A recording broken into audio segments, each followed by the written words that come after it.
In this video, I'll be presenting an alternative to proof of work. So recall that mathematical problems need to be solved to create new blocks.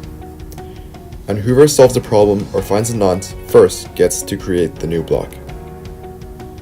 Miners solve the problem for the sake of solving the problem.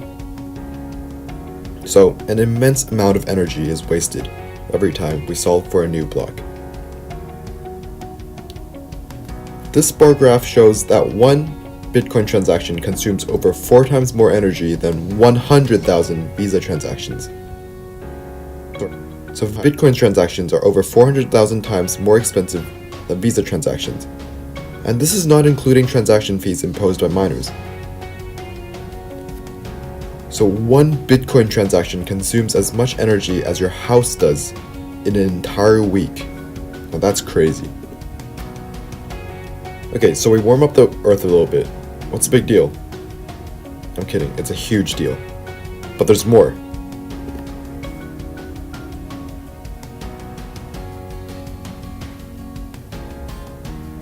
In the proof of work system, people are actually incentivized to pull up hardware to mine, as this can provide a steady income instead of random jackpots that happen once in a blue moon, or never at all.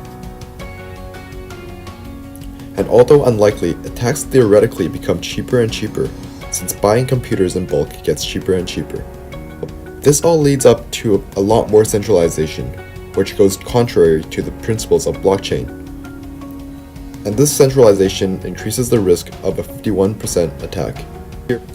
As you can see here, if the 4 biggest Bitcoin mining pools today join forces together, they will become strong enough to launch a 51% attack. So what can we do? The solution? Well, the solution actually originated from an average user on Bitcoin forum called Quantum Mechanic. The idea of proof of stake actually just stemmed from a simple post on a forum. I find that amazing.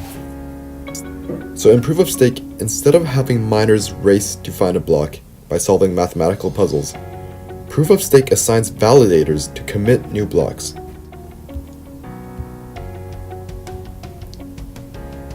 Since there's no mining, there must be an alternative method to determine who gets to create a new block. So, in proof of stake, we have a randomized lottery to select who gets to create the new block. More stake in the system means you have a higher chance of being selected. Here, the blue figure has the most stake, and so he has the highest chances of winning the lottery. The amount of money you own is directly proportional to your chances of being selected to be the validator. So what's next? Other nodes vote whether transactions added to this new block is valid. If majority votes not valid, the validator that created the fraudulent block loses his stake. And after this, everything is identical to how a proof of work blockchain works. So why proof of stake? First, you must own at least 51% of currency to launch a 51% attack. And this is probably a lot more difficult than owning 51% of computational power. And there's no incentive to attack if you already own 51% of the currency, as currency devalues once attacked. So if you own 51% of the currency, why would you want to devalue the currency in which you have the most of? And since we don't need supercomputers anymore, anyone with a laptop can be a miner. And this means more decentralization. And probably the biggest benefit of all, proof of stake is actually sustainable.